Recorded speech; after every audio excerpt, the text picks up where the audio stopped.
Welcome to my channel education and innovation. आज हम discussion करेंगे करंट के बारे में। पिछले वीडियो पार्ट 1 में करंट का बेसिक क्लास हुआ था। वीडियो देखने से पहले बेसिक ज़रूर देखिए। आज हम डिस्कशन करेंगे व्हाट इज़ करंट। ये हम पिछले वाले वीडियो जो बेसिक से रिलेटेड था पढ़ चुके हैं। इसका लिंक नीचे डिस्क्रिप्शन बॉक्स में मिल जाएगा। फैक्टर ऑफ इम्पोर्टेंट, करंट हमारा कितना इम्पोर्टेंट है उसका फैक्टर को देखेंगे। How many amount of current can be save from human body, एक आदमी एक ह्यूमन के लिए कितना करंट सेव होता है और कितना नुकसान होता है उसको हम देखेंगे। करंट जनरेशन कैसे होता है उसके हम डिस्कशन करेंगे। करंट क्लासिफिकेशन, करंट को कैसे क्लासिफिकेशन किया गया है कौन कौन सा में, वो भी हम देख लेंगे। वीडियो में आगे बढ़ने से पहले please take note copy and pen for note some important points. What is current? Current, flow of electrons from one point to another point is called current. That means अगर इलेक्ट्रॉन्स एक point से दूसरे point को flow होता है through conductive path, ये जो path देख रहे हैं ये कंडक्टिव पाथ होगा, तभी यहाँ जो इलेक्ट्रॉन्स फ्लो होता है इसको बोला जाएगा करंट।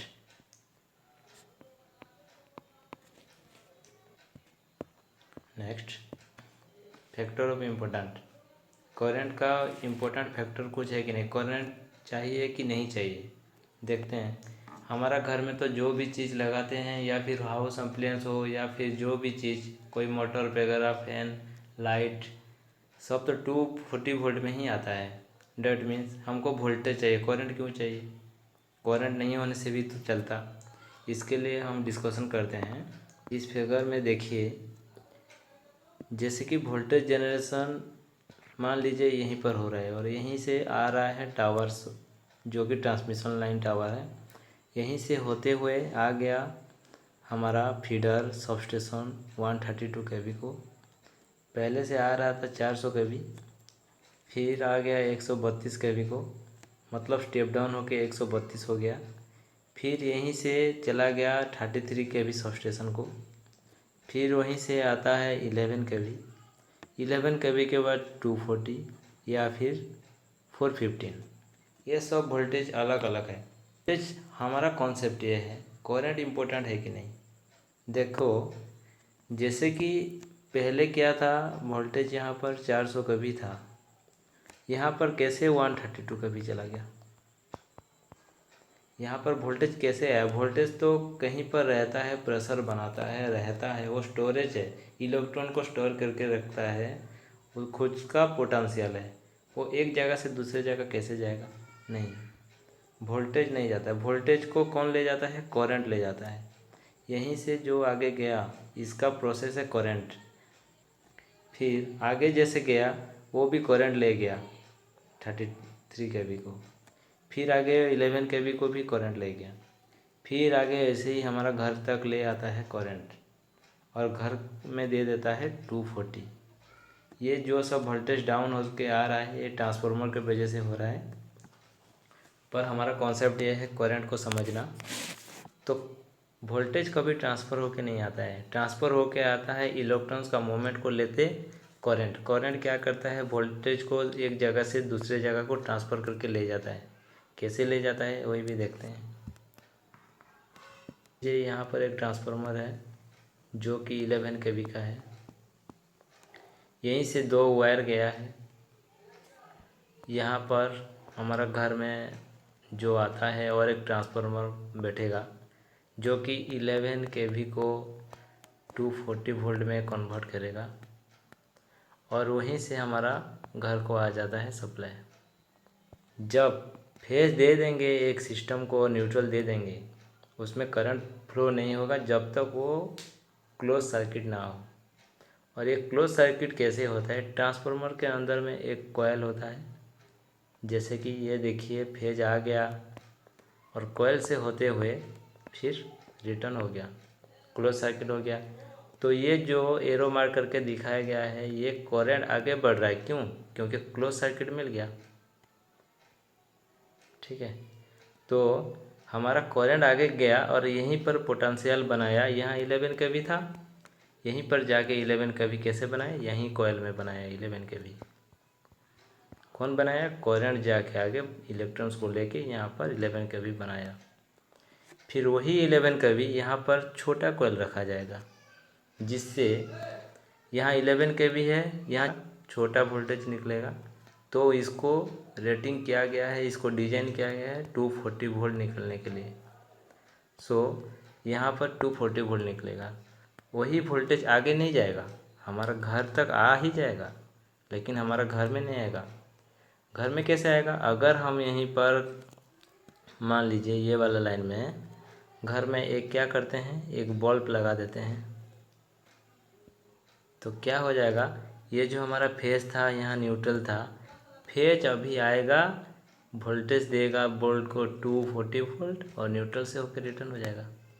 मतलब 240 वोल्ट यहाँ स्टोर तो नहीं हो रहा है, ये यूज हो रहा है।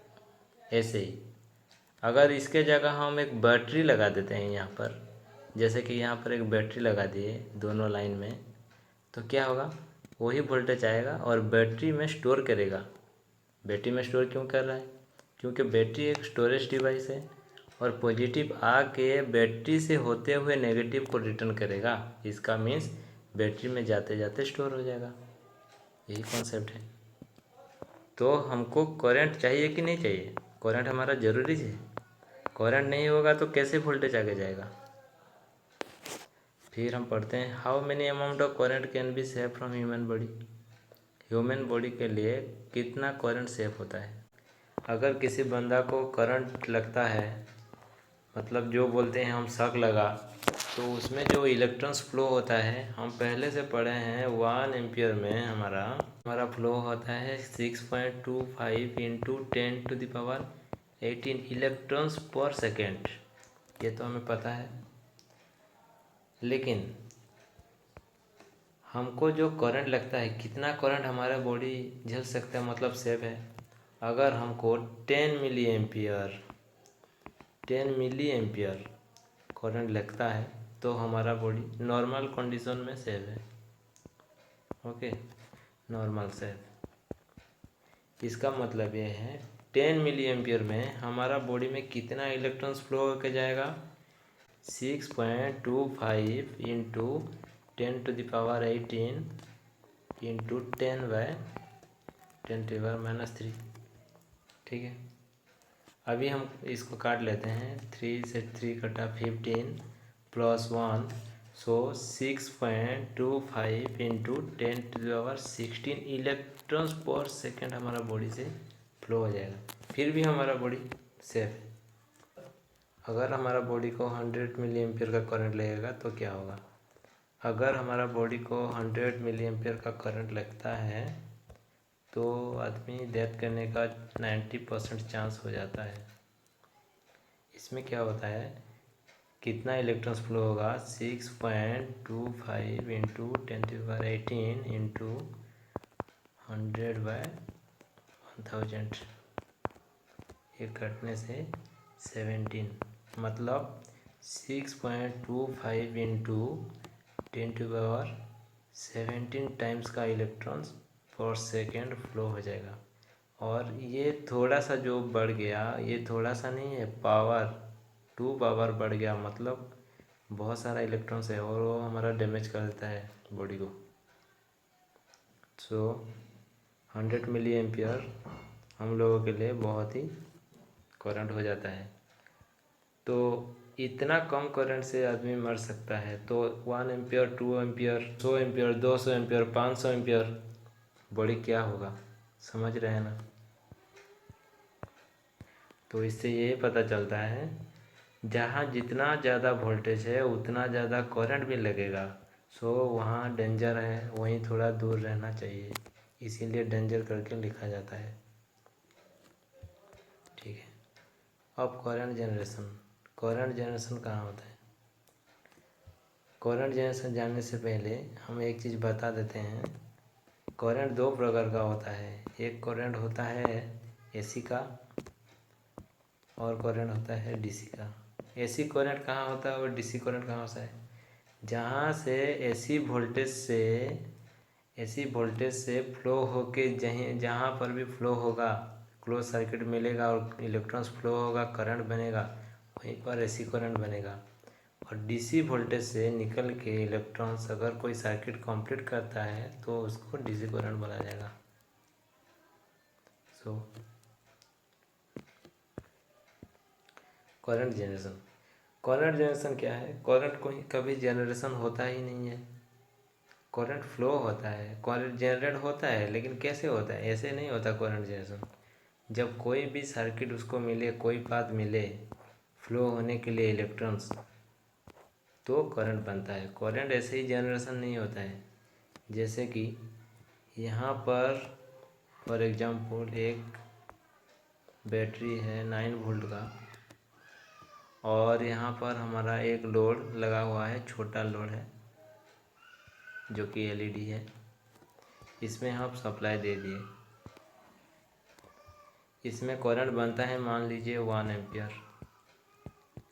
ठीक है, अभी हम यहाँ पर और एक एलईडी लगा दिए,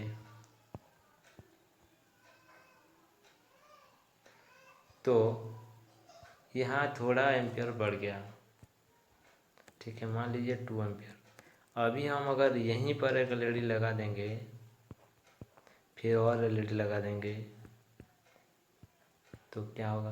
करंट जो 2 एम्पियर जा रहा था सर्किट में 5 एम्पियर या फिर 4 एम्पियर पॉसिबिलिटी है बढ़ जाने का।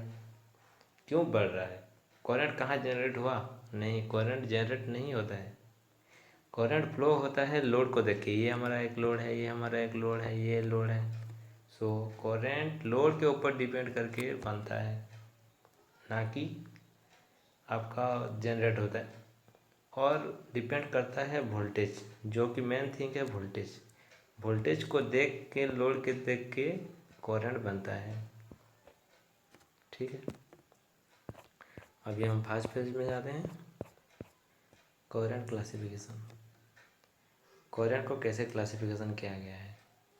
करंट को नॉर्मली 3 भाग में क्लासिफिकेशन किया गया है। एक है नॉर्मल करंट, दूसरा है ओवरलोड करंट, और तीसरा है शॉर्ट सर्किट करंट। तीनों क्या चीज़ होता है? नॉर्मल करंट हमारे घर में कोई भी डिवाइस के लिए हार्मफुल नहीं है। ओवरलोड करंट हमारे लिए हार्मफुल है भी, नहीं भी है। लेकिन ये हार्मफुल नहीं है कितना टाइम तक? बहुत ही कम टाइम तक। और उससे ज़्यादा टाइम थोड़ा हो जाएगा, उसका रेटिंग पार हो जाएगा। मान लीजिए एक डिवाइस हमारे घर में लगा हुआ है, वो ओवरलोड करंट 5 मिनट तक संभल पाएगा। उससे बाद वो क्या होता है, डिवाइस डैमेज होने का चांस है।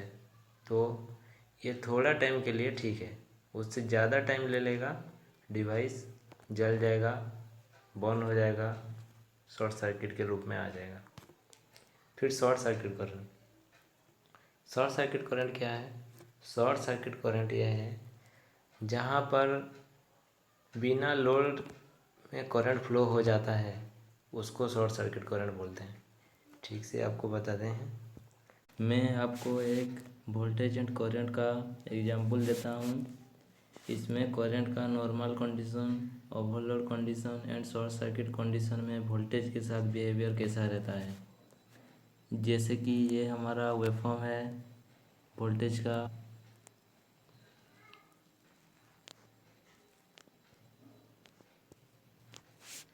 फिर हम क्या करेंगे, करंट को वोल्टेज में ड्रॉ करेंगे। जैसे कि ये हमारा करंट है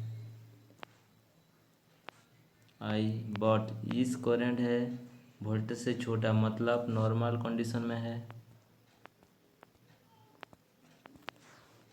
जब ओवरलोड कंडीशन होता है उसमें करंट का नॉर्मल करंट से थोड़ा ज़्यादा करंट आ जाता है, जो कि डेंजरस होता है डिवाइस के लिए।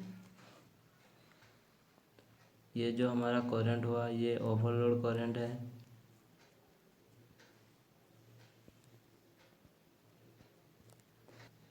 इसका वैल्यू नॉर्मल वैल्यू से ज़्यादा होता है। I normal is less than I overload.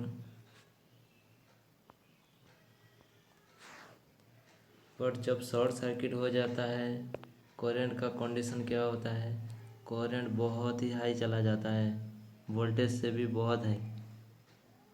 तो इसमें क्या हो जाएगा, इसमें यही होता है कि करंट बहुत ही डेंजरस होता है। ये इसका वैल्यू कैसा हो जाएगा,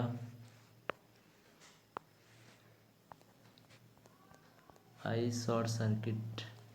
सो अब ये हम ग्राफ में डिसेट कर दिए आपको। सो ये हम ग्राफ में आपको दिखा दिए वोल्टेज और करंट का बिहेवियर। अब हम आपको फंडामेंटल क्लियर करने के लिए सर्किट में दिखाएंगे। आप लोगों के लिए एक क्वेश्चन है, कमेंट बॉक्स में ज़रूर लिखिएगा। जैसे वोल्टेज हमारा प्रेशर देता है करंट को आगे बढ़ने के लिए, मतलब कि वोल्टेज सब कुछ है करंट के लिए, लेकिन जब शॉर्ट सर्किट हो जाता है उस टाइम में करंट क्यों इतना पावरफुल बन जाता है, जो कि वोल्टेज को भी डैमेज करने का, पावर स्टेशन को डैमेज करने का उसके पास क्षमता आ जाता है। इसका आंसर हमें कमेंट बॉक्स में ज़रूर लिखिएगा। मान लीजिए हम यहाँ पर एक बल्ब लगाते हैं और दूसरा बल्ब भी लगाते हैं और तीसरा बल्ब, तीनों बल्ब लगा दिए सीरीज में। एक बल्ब का रेटिंग है 2 वोल्ट और हम दे दिए 6 वोल्ट। ओके, अब क्या होगा, तीनों बल्ब ग्लो करेगा। जितना भी करंट जा रहा है, मान लीजिए 1 एम्पियर जा रहा है, तो इतना करंट में क्या होगा, ये बल्ब सेव है, जल रहा है, मतलब ग्लो हो रहा है। ठीक है, क्योंकि 6 वोल्ट तीनों में ड्रॉप हो गया, 2 वोल्ट इसमें ड्रॉप हो गया, 2 वोल्ट इसमें ड्रॉप हो गया, 2 वोल्ट इसमें ड्रॉप हो गया। अभी क्या होगा, सेकंड कंडीशन, नॉर्मल करंट तो सब ठीक है, ये जो हमारा करंट है नॉर्मल करंट है, 1 एम्पियर आ गया। अभी क्या होगा, मान लीजिए एक बल्ब शॉर्ट सर्किट हो गया, तो 2 बल्ब तो जल रहा है, एक बल्ब नहीं जल रहा है। अभी 6 वोल्ट क्या होगा, इसके लिए 3 वोल्ट ड्रॉप करना पड़ेगा, इसके लिए 3 वोल्ट ड्रॉप करना पड़ेगा। वोल्टेज बल्ब के लिए थोड़ा ज़्यादा हो गया। पहले तो 2 वोल्ट नॉर्मल कंडीशन था, अभी 3 वोल्ट में जलना होगा इसको। 3 वोल्ट में भी जलता है, ठीक है, लेकिन ये जो करंट है अभी 2 एम्पियर तक आ गया। इसका मतलब ये है, जब करंट ये 2 एम्पियर आ गया, ये इसके बल्ब के लिए ओवरलोड करंट हो गया। अगर कुछ टाइम रुकेगा तो ये बल्ब जल जाएगा, डैमेज हो जाएगा। ठीक है, अब क्या करते हैं, तीनों बल्ब शॉर्ट हो गया, तो सर्किट में लोड तो 0 हो गया।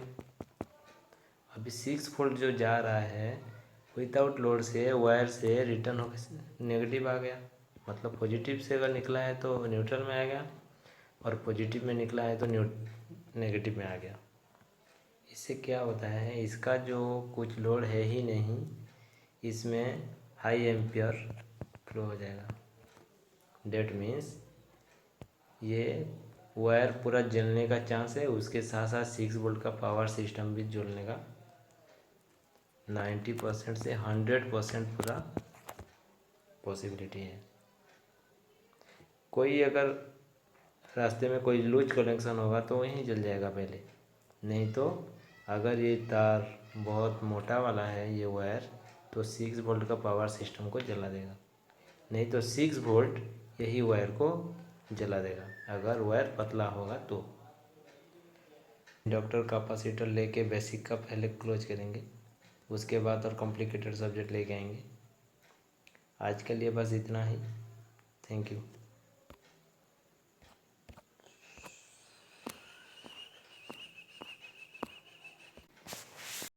आशा करते हैं आज की वीडियो में आपको ज़रूर कुछ सीखने के लिए मिला होगा। हमारे चैनल में बने रहने के लिए बहुत बहुत धन्यवाद।